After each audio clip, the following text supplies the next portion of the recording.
Olá, queridos irmãos, queridas irmãs, você que está nos escutando através da web rádio Ser Fraterno.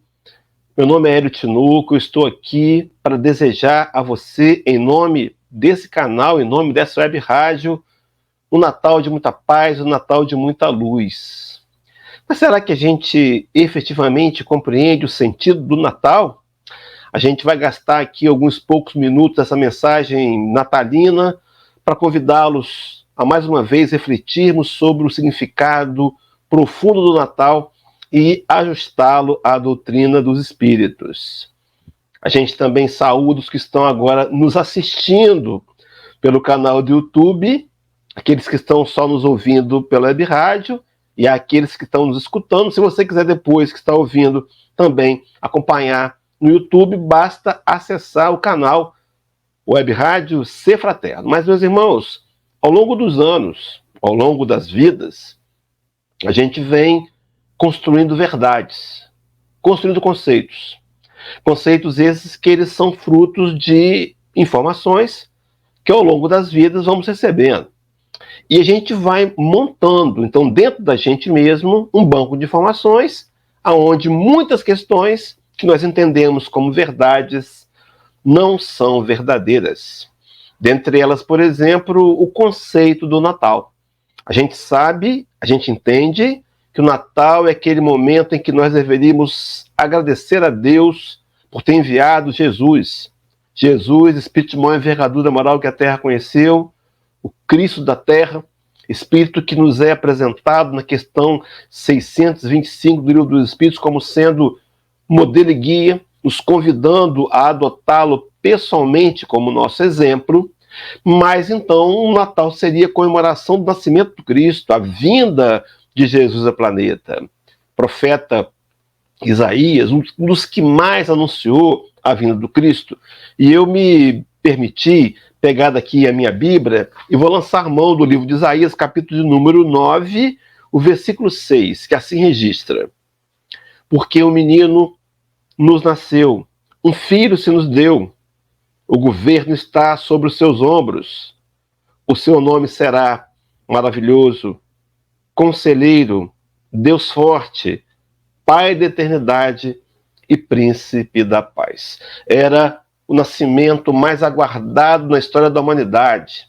É claro que houve alguns equívocos de entendimento, esperava-se talvez um legionário, esperava-se um guerreiro, um general estrategista, mas ele viera ao planeta para implantar uma nova maneira de olharmos uns para os outros e decretar a mensagem profunda do amor de Deus em nossos corações, unindo-nos todos como irmãos. Mas a verdade, o nascimento mais aguardado, o mundo precisava desse evangelho.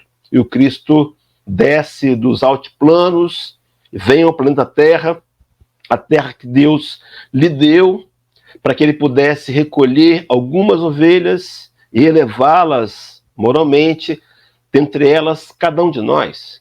Mas essas ovelhas têm o livre-arbítrio, essas ovelhas fazem escolhas, mas fato é que o Senhor veio ao planeta com dois objetivos muito claros, muito delineados. Primeiro, ele veio nos deixar um evangelho, um caminho de ascensão moral que nós não entendemos no primeiro momento, que nós fizemos inserções, adulteramos textos sagrados, mas que agora, por meio da proposta espírita, somos convidados, assim como agora, pensar em Natal, um conceito mais profundo, somos convidados a rever todos os nossos conceitos. E se em algum deles podemos respaldar a ideia de agressão, de vingança, de ódio, por certo ele está contrário à lei sublime de amor que o Cristo veio trazer por meio do seu evangelho. Então, o primeiro objetivo do Cristo no planeta, nos deixar um caminho a seguir, um caminho aonde eu posso escolher, eu posso decidir seguir ou não. É claro que quanto mais nós nos preocuparmos em aprender o evangelho do Cristo e vivenciá-lo, mais perto estaremos de conquistar a verdadeira felicidade. É a questão 614 de O Livro dos Espíritos, onde Allan Kardec, indagando os amigos espirituais sobre a lei natural, vão ouvir vai ouvir nas entrelinhas que o homem só é infeliz quando ele se afasta das leis de Deus. A necessidade, então, de compreendermos as leis de Deus, isso requer estudo, empenho, dedicação, para depois, de posse do conteúdo doutrinário, intelectual, tentarmos vencer as barreiras emocionais e as limitações para aplicar ao nosso dia a dia. Então, a primeira missão do Cristo veio ao planeta que cumpriu com louvor, deixar o Evangelho. Mas a segunda grande lição foi ele nos provar que nós somos seres imortais. Seres imortais passando pela experiência humana numa tentativa a mais de conquistar o aprendizado do amor e de desenvolver os atributos morais que nos levarão um dia à perfeição moral. Então, o Cristo, o seu nascimento comemorado, porque nós temos consciência de que o Messias veio ao planeta e nos deixou um desafio do progresso moral e do auto-melhoramento. Será que nós temos essa consciência? Será que o Natal, para mim, teria esse significado profundo? Ou ainda estamos distraídos? É claro, também podemos ter momentos assim, mas será que o Natal é um encontro de família? Será que o Natal é tão somente uma ceia, um alimento, uma mesa farta, saborosa? O que será o Natal para você e para mim? Quando nós ouvimos a palavra Natal, a gente, é claro, linka a Jesus, mas será que eu reconheço esse valor, essa importância? Será que eu reconheço que o Senhor deixou o seu altiplano, a sua posição para regredir-se espiritualmente, para poder lançar-se entre os homens, conviver conosco e nos auxiliar em nossa busca de aprimoramento moral e de nos aproximar o coração com o coração de Deus. Então, o Natal, a data mais esperada da história da humanidade, o Senhor veio. E ele veio, encarnou entre nós, viveu aqui, exemplificou o seu evangelho de amor, nos deixou informações extremamente desafiadoras. Nos convidou, por exemplo, a perdoar 70 vezes 7, quebrando o parâmetro da época de 7 vezes. Nos convidou a amar inimigos. Nos convidou a pagar o mal com o bem. Nos convidou dizendo que se quiséssemos nos tornar grandes, deveríamos ser os que mais servíssemos. O Senhor veio deixar-nos desafios. Meus irmãos, e isso é o sentido profundo e verdadeiro do Natal. Então, algumas vezes a gente se distrai e se distancia dessa realidade. O convite da Web Rádio Ser Fraterno, além, é claro, vou deixar aqui meus votos de um Natal de muita luz e muita paz, mas além disso, o convite é um olhar sincero e honesto para nós mesmos e um repensar de conceitos, uma ressignificação. Será, meus irmãos e minhas irmãs, que o Natal para mim tem sentido verdadeiro? Será que o Natal, essa época onde o amor do Cristo é exaltado, é tão falado, é tão badalado, será que nós temos nos atentado para esse amor verdadeiramente? O Senhor, no Evangelho de João, capítulo 14, ele vai deixar-nos o parâmetro de autoavaliação para percebermos se de fato amamos a Jesus ou não.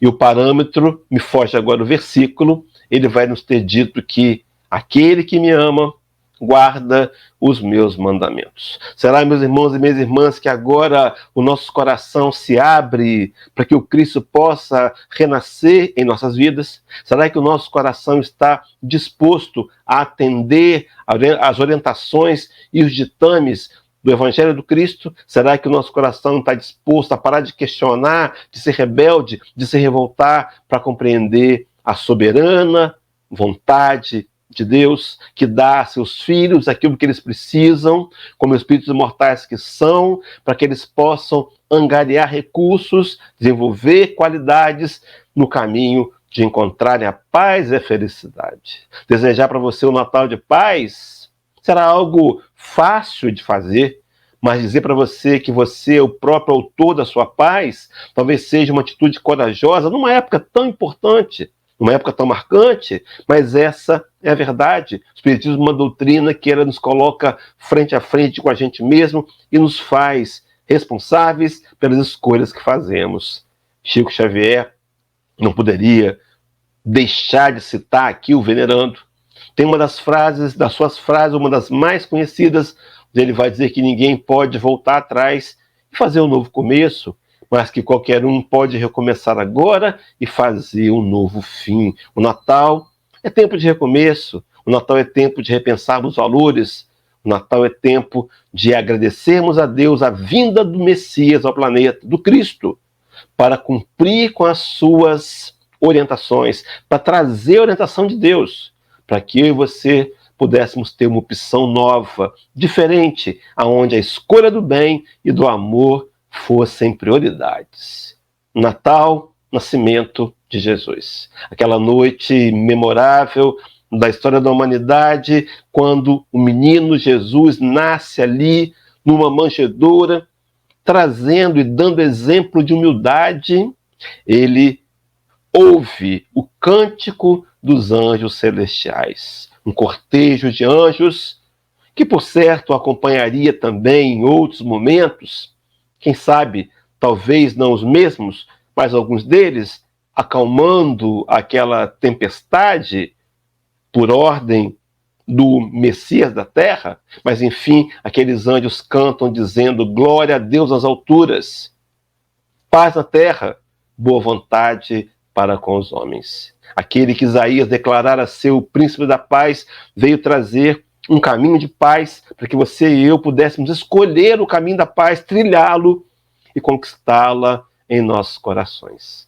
Uma alegria, meus irmãos, podermos estar aqui reunidos de maneira tão clara, tão racional, no entendimento espírita, onde nós somos cada vez mais desafiados. Desafiados, sim, não para nos embater com o outro, mas num embate pessoal, onde de um lado conceitos equivocados que exaltaram o materialismo, que exaltaram a questão de conseguirmos a felicidade por meio de conquistas materiais, por meio do ter, e de outro lado, o Evangelho do Cristo verdadeiro, que exalta-nos através dessa releitura que Emmanuel vai chamar na sua literatura de Evangelho redivivo, através do Espiritismo, olharmos e reconsiderarmos a nossa posição. Será, meus irmãos, que ainda não estamos inclinados a acreditar de que o Natal é uma época para presentear? Sim, também é. Mas será que eu tenho dado o presente para o aniversariante? Quantas vezes, meus irmãos, nós temos sido deselegantes, mal educados? Quantas vezes somos convidados à festa de Natal de Jesus e talvez nem sequer nos lembremos de homenageá-lo e de presenteá-lo? Mas que presente será esse que o Senhor espera de nós, senão o nosso próprio coração? O Senhor da paz veio nos deixar um caminho para que eu pudesse, vivendo esse caminho, me encontrar, me reencontrar, me aproximar dele, do amor, do bem e da divindade. Meus irmãos, o Natal é uma data especialíssima, uma data onde nós cristãos, sim, cristãos espíritas e cristãos de todas as outras matizes, deveríamos nos unir num projeto de fraternidade onde a nossa meta deveria ser estender aquilo que nós temos de conhecimento e de haveres financeiros também para todos aqueles que estão à nossa volta e nos compreendermos e aceitarmos que todos somos irmãos. A proposta espírita da fraternidade, a proposta espírita da Web Rádio Ser Fraterno, te convidando para que a gente possa, a partir desse Natal e nesse Natal, ser fraterno, sermos mais fraternos com aqueles que estão à nossa volta, os diretos, os familiares, os amigos, os estranhos e até mesmo ser fraterno com aqueles que de alguma maneira se dizem nossos adversários e inimigos. A ideia da fraternidade, essa ideia de compreender e sentir que todos somos irmãos. A ideia, então, de que o Evangelho de Jesus, redivivo pelo Espiritismo, apresentando o Cristo de fato como ele é, governador do orbe, espírito de imensa envergadura moral, que veio deixar para você e para mim um caminho desafiador. O caminho de entender e desenvolver a afetividade, desenvolver a paciência, a tolerância, até um dia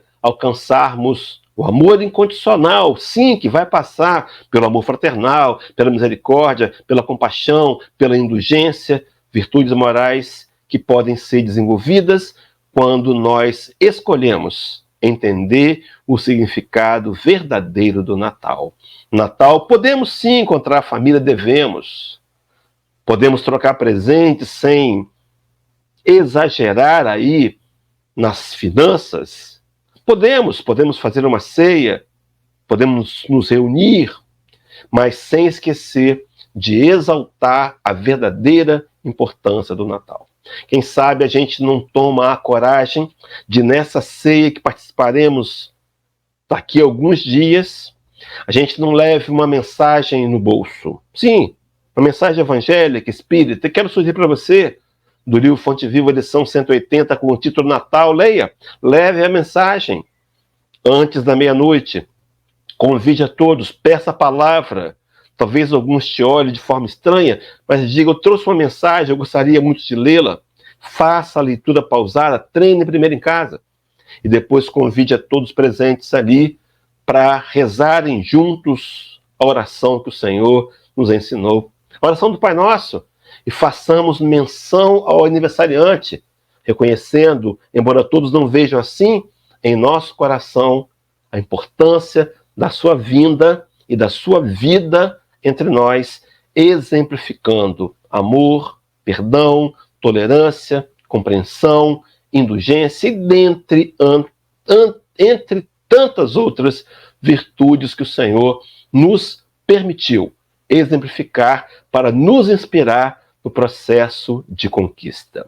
Que esse Natal, meus irmãos, seja um Natal de paz. Que você decida ser paz. Que esse Natal seja um Natal de amor. Que você decida ser o amor. Mas que você possa entender que esse amor que nós podemos ser, ele vai representar, de alguma maneira, o amor de Jesus. Há uma parábola do sermão profético, capítulo de número 25 do Evangelho de Mateus, com o título Parábola do Grande Julgamento. Conta-se que Jesus iria dividir o grupo em dois grupos maiores, um à sua direita e um à sua esquerda. O da direita, a gente imaginava na teologia do passado que seria enviado para o inferno. Hoje, a gente entende que a parábola do joio e do trigo não significa separação para o inferno e nem para o céu. Mas nós entendemos que nesse processo de transição planetária, aqueles da esquerda serão os que não se qualificaram a ficar no mundo regenerado. Um mundo onde as marcas dos seus habitantes serão a fraternidade, serão a paz e serão, dentre elas, também a justiça. Não se qualificaram e foram, então, serão deportados. Mas os que ficarem ouvirão do Senhor: vinde, bendito de meu Pai, recebei por herança o reino que está preparado desde a fundação do mundo. Esse reino é a própria terra regenerada. Porque tive fome e me deste de comer, tive sede, me deste de beber, estava preso e doente, me visitastes, estava nu, me vestistes, era forasteiro e me acolheste. Então os justos, ouvindo aquela justificativa, vão dizer: mas Senhor, não lembramos quando foi que lhe entregamos um agasalho na campanha do inverno, não estamos lembrando de ter lhe entregue um sacolão de alimentos, não nos lembramos de ter te entregue um café com leite, com pão, com manteiga. E o Cristo, então, vai dizer: tudo quanto fizerdes a um desses meus irmãos, mesmo aos mais pequeninos, é a mim que o fizestes. Allan Kardec, também com base nesse texto, vai deflagrar o lema do Espiritismo: fora da caridade não há salvação. Mostrando que a nossa fé, que o Natal, para ter significado, precisa criar empatia com a dor do outro e, mais que isso, nos convidar a estender as mãos, representando, transformando-as nas mãos do próprio Jesus. Esse é o significado profundo do Natal. Então, meus irmãos, um desejo de um Natal de muita paz, de muita luz, de renovadas esperanças, mas, acima de tudo, um Natal de paz, onde nós escolhamos ser paz, onde nós decidamos ser paz, onde nós nos esforcemos intensamente para a gente ser pais. Então, uma web rádio Ser Fraterno deixa aqui, e eu deixo também em meu nome, o desejo sincero e profundo de que Jesus nasça no seu coração. Meus irmãos, para terminar, será que o nosso coração poderia ser uma manjedoura, ou o nosso coração tem sido uma coroa de espinhos? Que o Cristo possa lhe abençoar, nos envolver a todos em emanações de paz e de luz, nos conduzir nos próximos dias e no dia de Natal, quando reunidos, possamos nos relembrar da importância da vinda de Jesus ao planeta e comemorar o seu nascimento, louvando e glorificando ao Senhor. Forte abraço, meus irmãos. Continue conosco. Que Deus abençoe a todos nós. Até um próximo encontro.